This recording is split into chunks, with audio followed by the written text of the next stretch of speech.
In this episode, we are celebrating summer by taking a look at some of the raddest rides from the 90s that took to the high seas. So, stick around.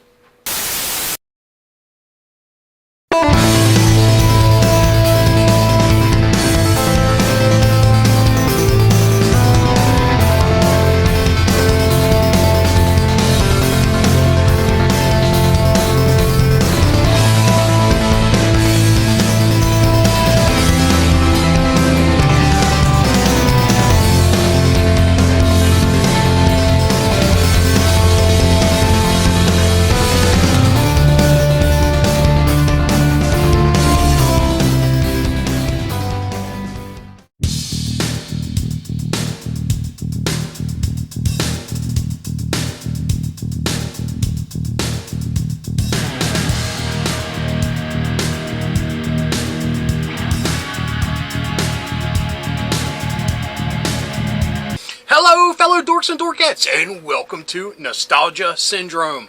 My name is Rob, and in this episode, we'll be taking a look at more of the raddest rides of the 90s. But this time, to celebrate Summer Stampede, these are all water vehicles. During the 90s, there was a major shift away from imaginative toy lines that spawned their own figures, vehicles, and playsets. Those imaginative toy lines were replaced with things that were directly tied to properties, either they be cartoons, movies, TV shows, what have you. So, gone were the days of just completely random, crazy, imaginative toy lines that were heavily inspired by other more popular toy lines. So everything on this list is, like I said, tied to a specific property. That doesn't mean that they can't be tied into your personal playtime universe and be used as vehicles for whatever 3 3/4 inch figure that you want to include. Either that be G.I. Joe, Cobra, Star Wars, what have you. So anyway, without further ado, let's get to number 1. Our first rad ride that took to the high seas was one that came from a syndicated daily cartoon that was spawned from a major motion picture. A very popular major motion picture from Disney. This is from the Aladdin television show, and it is the Anchors Aweigh sailing ship, produced by Mattel in 1992. As far as sailing ship toys go, this is a very nice ship.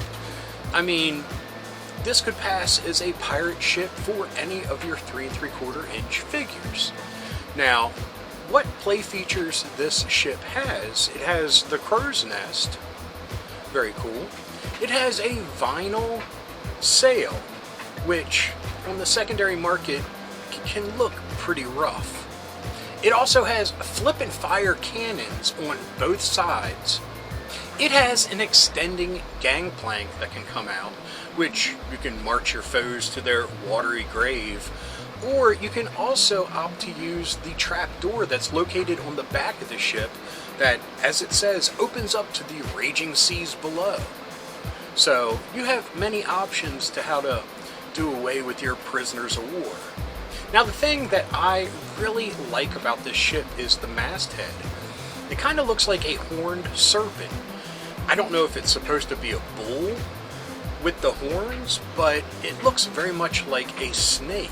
And, that kind of fits with the whole Jafar thing, with the serpent. So, I think that's pretty cool. Like I said, this could double as a pirate ship for whatever toy line you want to take to the high seas and plunder and pillage and all that fun stuff. Our second 90s water vehicle comes from a movie that I have to admit is not one of my favorites. I mean, sure, it was an entertaining movie, but for some reason there were just little quirks about it that I just never really enjoyed. The movie was Hook, and this is the Lost Boys Attack Raft.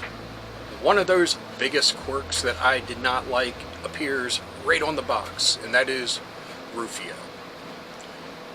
I won't give any spoilers away, but there's a point in the movie that Rufio perishes, so I kind of enjoyed that part of the film.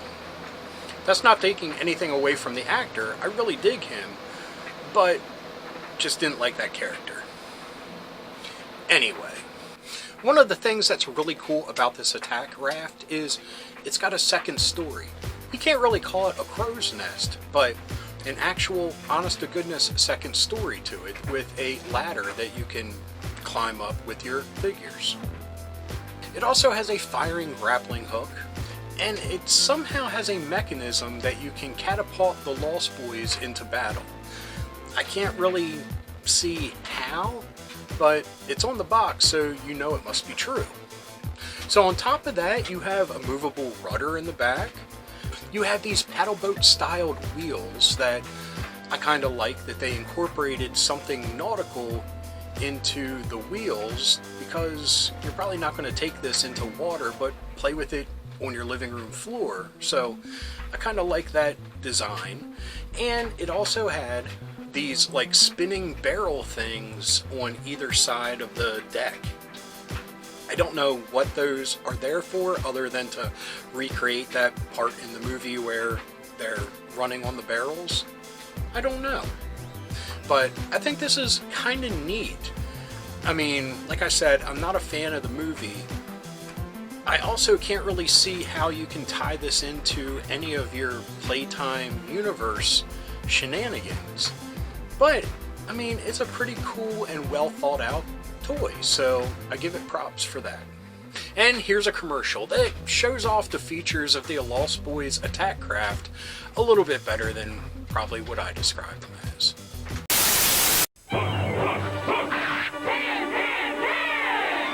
Your time is up, Hook. Never! Lost Boys attack! Take that! Man the attack craft! Fire! Bang right! You're dead meat now! Out of my way, Rufio! I got a surprise for Pan! Face my dagger! Man overboard! But I can't swim! Hook figures and attack raft sold separately. You put a raft together. New from Mattel.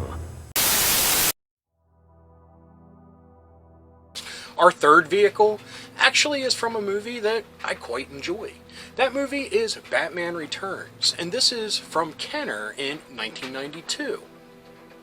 Now, unlike a lot of the other Kenner accessories, vehicles, and variations of Batman, this actually did make an appearance in the movie, and it was pretty awesome. I loved all the sleek designs that Tim Burton made for all the different vehicles for Batman. This toy also is very sleek looking. Now, compared to a lot of the other vehicles on this list, it's kind of light on Playtime features, but it has retractable skis that you can put down when he's on land. But you can pop those up, and you can pop down water foils off the wings from when he's skiing through the sewers after Penguin. It also has 2 rocket firing torpedoes, which, awesome. Rocket firing always makes a vehicle just that little bit better. It also has a cockpit, which kind of blends in seamlessly with the toy itself. Like I said, very sleek. Now, like I said, not a lot of features with this toy, so we're going to go ahead and take a look at the original commercial that aired that shows off all the awesome features the Bat ski boat did have. The signal goes out. Crime is on the rise. Batman returns. Exploding with power, the Bat ski boat thunders ahead, bolting onto land for a missile attack. Gotta fly! My dear Penguin Commandos, the time has come to punish Batman! Batman? Deep dive Batman surfaces. Fire! Tearing into battle, Batman blasts his torpedo. Penguins all wet. Gotham City's greatest hero, Batman returns. Our next vehicle comes from Galoob in the year 1996, and this is the Quest Corpus. This is from the New Adventures of Johnny Quest cartoon, and yeah, this porpoise is pretty rad. I could definitely see this vehicle fitting into my G.I. Joe and Cobra Playtime universe. And the figure itself that it comes with could fit in perfectly as well. It comes with the exclusive Deep Dive Johnny that comes with fins, a tank, and a helmet. I mean, right there, he's got all the awesome gear that would fit in perfectly with G.I. Joe. He could be hanging out with Deep Six or Torpedo. Yeah, just having a blast, shooting some eels underwater, you know. This thing has little gadgets all over it. I mean, everything from little propellers on its wings that actually rotate to movable cameras in the front. Now, they're lacking a lot of detail, but just the fact that there's little movable cameras is a pretty neat addition. And like I said, with any cool vehicle, it has launching torpedoes. And it's got a capture claw in the front and a salvage hatch in the back, which I'm not really sure what that did, but maybe you could store his helmet and tank and stuff in there. That'd be pretty cool. The whole thing's got a movable propeller on the back and a cockpit that accommodates 2 figures. So, like I said, he's hanging out with Torpedo and Deep Six. They could jump in and take a ride with him. Very cool. Our 5th and final 90s rad ride comes from the short-lived cartoon James Bond Jr. This was a toy produced by Hasbro in 1991, and again, this is one that I could see fitting perfectly in your G.I. Joe and Cobra Playtime universe. This is the Subcycle. Subcycle also takes a page from the Book of Mask, as it can transform from a motorcycle to a submarine. Easily done by taking the back wheels and separating them into turbines.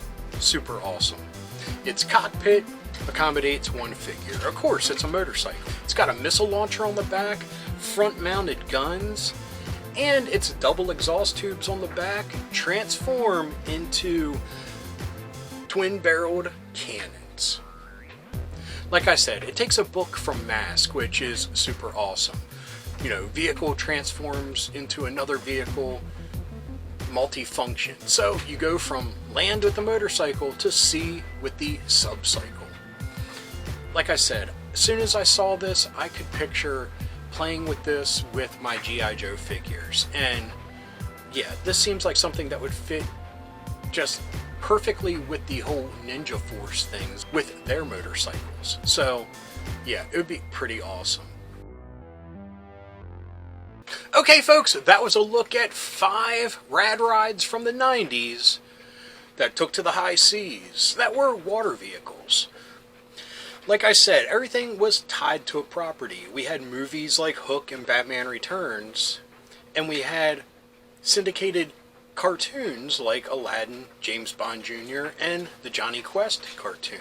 Not the cool original Johnny Quest, mind you, but the new Real Adventures with VR excitement. Whatever. But all of these vehicles I could see having a dual purpose when I would play with them. Of course, this was the 90s and I was in high school / out in the real world working, so toys kind of took a back seat at this time period, which I'm very sad to admit. But it doesn't stop my imagination from conjuring up all the awesome adventures I could have with these vehicles. But anyway, I hope you enjoyed the episode. If you did, please give me a thumbs up. If you got something to say, please leave a comment. I love reading them and I love getting back to everyone. And if you're new around here and you enjoyed this or any of the episodes that YouTube is recommending down here, please hit subscribe. And if you hit that little bell icon, you'll be notified whenever there's a new episode. So anyway, until next time, thanks for watching. Keep being rad and stay dorky.